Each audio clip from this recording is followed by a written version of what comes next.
Hey, welcome back to Mobility Project. This one is a love letter from my kids at CrossFit Ireland. Colm, my boy, I know how you feel about the Miller High Life. This is for you. Look, they're engaged in Invitational 7, I think. 7 of these crazy get-togethers. We were thinking about having to do 3 workouts in a day. The first workout ends up being deadlift, handstand, push-ups, heavy deadlift. The second workout is I got to run a bunch. Run a bunch and do some heavy snatches. And the third workout is kind of some hard metcon with really have to be open with some clean and jerks, some clusters, and some pull-ups. So the issue is that I'm going to have to use my whole body.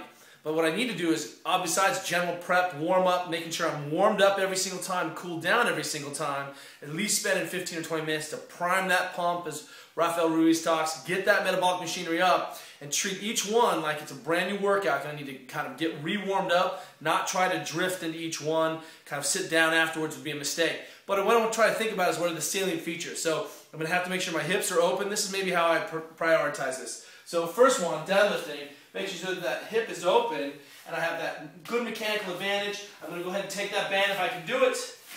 Walk that band over, distract that hip laterally, stay in that 90 degrees much. We're not going too much past that because I'm deadlifting. I'm just going to prep and wind up, put my hip into a little external rotation, and then just going to grind back and forth, touch that. The main thing is about to get to that approximation. Try to drive the femur to the back of the socket and just set that thing back there so I have a little bit more mechanical advantage. So I definitely will be hitting those rays, finding out where my corners were tight. I might be thinking about stretching, per se, of musculature, more muscular features after a workout if I'm tight, trying to recover the tissues. But before I work out, I'm going to prioritize more joint-based, positionally limiting structures. And so the second piece, after deadlift, I'm going to handstand push-up, would be trying to get shoulders ready, but also get into a good thoracic positioning. I would get some time rolling, open up the hip, or once I open up the hip, I definitely spend so that I can easily get into an overhead position and be able to lock out and kind of save my shoulders for those rounds. Those things are going to add up. What I need to do is make sure that I'm as efficient as possible for each round so that I can roll into the next round not having been inefficient. Sometimes we can't see the cumulative inefficiencies aggregate until we've seen an athlete compete for more than one episode, more than one round, more than one game, and so it's the kind of culmination of this poor mechanics over time where I see that degrading material. Second piece, what do we got to do? I got to run. So boy, that speaks to me. Opening up the hips. I'm going to be smoked after heavy deadlifts. So I'm definitely, without a doubt, going to spend some time in the kind of couch stretch, death stretch, belly tight, pressing forward, kind of opening up. If it's too much to recover my quads, I can just definitely open up this piece, working on the extension here. And then, second piece is I've got to get prepped for overhead. So I'm snatching. I can definitely work on my bottom positioning.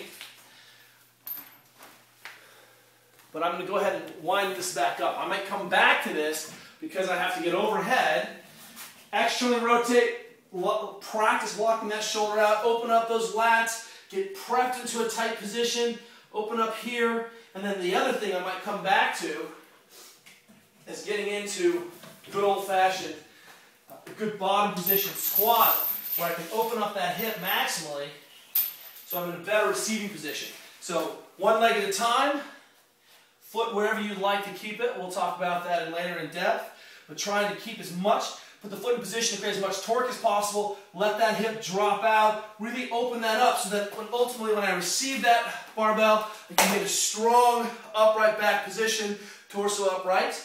Then finally, recovering tissues, I'm watching my hydration, ready to go, biggest demand for the day. Again, I would come back into overhead, burpee is going to be set, but the cluster, so what's that look like? Clean and jerk. Probably going to think more effectively I can get into a good rack position, makes that a much more effective movement.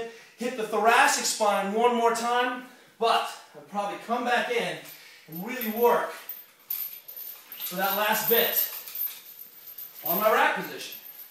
So I drop the band down into a good rack and try to wind that tissue up so that I can improve that flexion external rotation position. The anatomical position, externally rotated, tight, closed pack position of the joint, hand goes outside, that's my rack jerk position. Elbows hand outside, hand outside, that's where a coach is trying to get me. I'm trying to mobilize in that position. This is an inefficient, internally rotated position where I'm around the back. So I want to be able to receive that in my throat, get the hands up. That's what I'm thinking. Go kick some butt tomorrow. We'll see you guys tomorrow. Go Monsters.